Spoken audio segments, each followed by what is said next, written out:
Pessoal, conforme eu prometi pra vocês, esse é o vídeo sobre invasões holandesas, tá? Assim fica mais fácil vocês poderem ir acompanhando pelo material o Brasil Colônia, com esses temas mais bem divididos, assim acho que fica melhor para vocês estudarem, tá bom?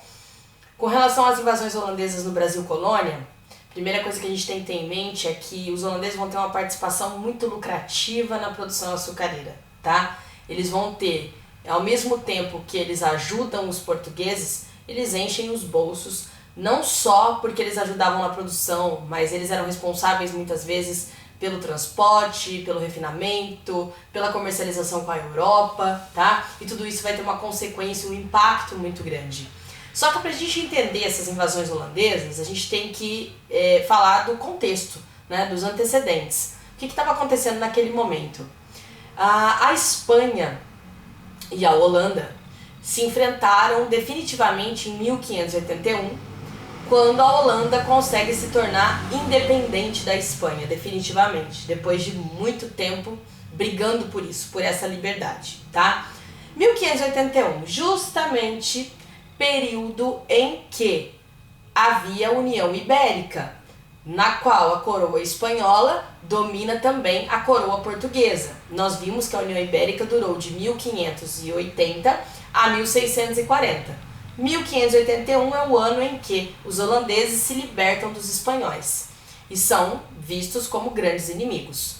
A Espanha, percebendo essa aproximação dos holandeses que invadiam ali Portugal, Brasil, né, e se aliando aos portugueses, começa a ficar preocupada. E o rei Filipe II da Espanha, na época, cria um embargo, um documento, né, jurídico, proibindo essa participação holandesa, essa aproximação, essa comercialização com os holandeses.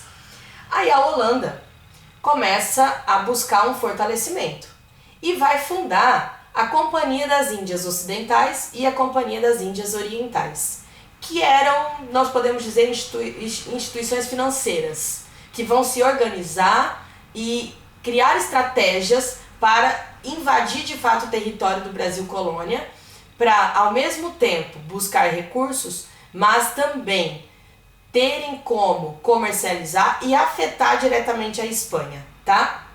Nós vamos ver principalmente a Companhia das Índias Ocidentais, que vai financiar as invasões holandesas no Brasil, tá? Criando ataques estratégicos em dois polos comerciais, que eram justamente os maiores centros comerciais produtores de açúcar, a Bahia e Pernambuco. A primeira tentativa foi pela Bahia, os holandeses invadem por volta de 1624 e acabam sendo expulsos, isso acaba não dando certo. Mas eles se fortalecem, criam novas estratégias políticas e econômicas e vão invadir a região de Pernambuco em 1630. Aí sim eles conseguem se estabelecer em Pernambuco e era uma região extremamente rica na produção do açúcar. E de Pernambuco, eles vão se expandir por praticamente todo o Nordeste. Vai haver um domínio holandês durante o Brasil Colônia, né, nesse período aqui, que nós estamos comentando, principalmente essa União Ibérica, tá? Um dos grandes estrategistas e que vai ser mandado como governador holandês na época para o governo, né, do domínio holandês é Maurício de Nassau. Inclusive, Recife, na época, vai receber o nome de Cidade Maurícia, tá? O Maurício de Nassau fica ali de 1637 a 1644 e o governo dele tem algumas especificidades que a gente precisa trazer, tá? Maurício de Nassau vai ser responsável pela concessão de empréstimos aos senhores de engenho e muitas vezes os senhores de engenho nem terminavam de pagar um empréstimo, já faziam outro e ele concedia esse empréstimo. Vai ter um grande investimento na região do Nordeste, porque assim os holandeses iam ganhando apoio da população local, que era extremamente importante para eles, tá? Para que eles não fossem, expulsos pelos portugueses e pelos espanhóis. E o Maurício de Nassau, ele era calvinista, ele era protestante, mas ele estabeleceu a tolerância religiosa na região por todo o Nordeste, onde havia o domínio holandês. Por que essa tolerância religiosa era importante? Para evitar conflitos, principalmente conflitos de origem religiosa. Isso faz com que haja uma estabilidade maior, tanto política quanto econômica, permitindo assim uma produção ainda maior, uma comercialização e a lucratividade, que era tão importante para eles naquele momento. Porém, por volta de 1640, vai haver um movimento em Portugal pela restauração do trono português. Uma família de nobres, a família Bragança, quer reaver o trono português e acabar com a União Ibérica, se libertar desse domínio espanhol. E para isso vão contar com o apoio dos holandeses, tá? Para essa recuperação. E ocorre de fato a restauração monárquica portuguesa, inaugurando a dinastia de Bragança e terminando definitivamente a União Ibérica.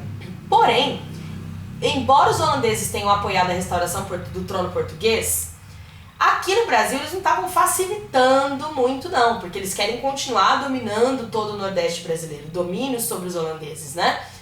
Dos holandeses sobre a colônia brasileira, principalmente por conta da produção do açúcar.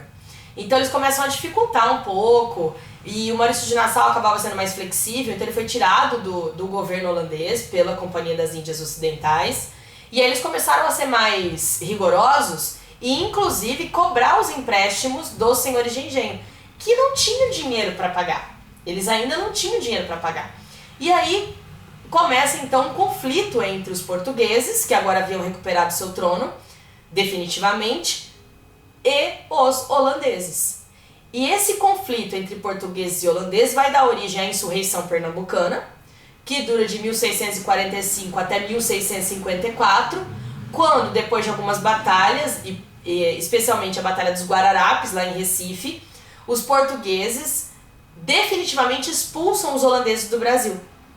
Só que os holandeses não vão sair daqui de mãos abanando. Primeiro porque eles exigem uma indenização dos portugueses, que são obrigados a pagar, para se livrarem definitivamente desses holandeses. Segundo, porque os holandeses levaram daqui o conhecimento de mais de 24 anos de produção açucareira. E vão começar a produzir nas Antilhas um açúcar mais barato e de melhor qualidade que o nosso.